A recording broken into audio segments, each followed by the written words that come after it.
Dito kami sa Mati City guys ha. Dito lang to, malapit sa terminal guys. Ayan o, yung area dito. Ayan, dito po kami kumakain ngayon.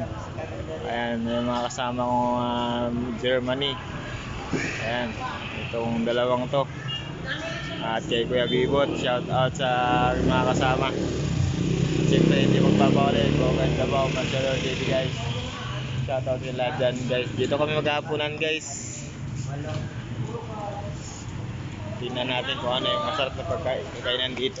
Rice, bilang rice. Ha? Walang rice. Ano na siya, te? Balbakwa na, te? Ay, bulalo. Balbakwa. Okay. Oh, sasarap ng mga ulam dito guys, oh. Kaldero pa lang, ulam na. Kita nyo naman gaano ka quality yung mga kaldero. Sa kaldero pa lang, ulam na. Ayan, oh. Balbakwa guys. Sino to tumatawag?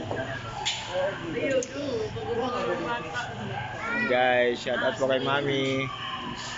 Ayan. Ayan ang masarap guys, oh. Anong tawag dito, te? Pata? Anong tawag nito, te? Anong pangalan nito, te? Ah, okay. Ayan mga idol, oh. Ang lalaki niyan, oh. Sarap niyan. Ito, dito muna kami sa loob. Ay, ito pala guys, di ko nakita. Ito, susurprisahin ko kayo ha. Ayan, pagdating nito sa dulo guys, makikita nyo, ano yung makikita nyo guys. Hulaan nyo ha. Hulaan nyo, ito na. Tsagang. Grabe, ang laki oh. Ang laki ng ulo. Anong klaseng ulo kaya to guys? Ayan, oh, hulaan nyo lang yan ha. Ayan ang ulamin namin, laki niya no. Ito yung katawan niya, oh, mga laman, nahiwalay na. Pati yung ulo niya. Ayan, dito naman kami. Ayan na yung order namin guys, oh. Sus, ulam. Quality, yung sabaw.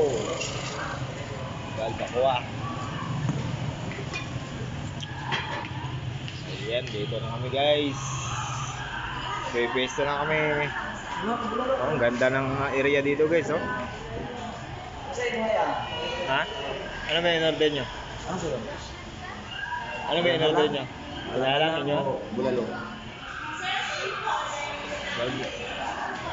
Kahit ano lang. Alang-alang o bulalo? Tabala ko ah, katong... Alang-alang? Alang-alang o bulalo? Karang mahon na siya? Karang ito mo na siya? Ito mo na siya dahil? Bulalo o galang-alang? Masa po lang? Ah. Ikaw? Alam nga. Dala ko ang balbakwa. Bulalo ang bulalo kasi yun? Bal.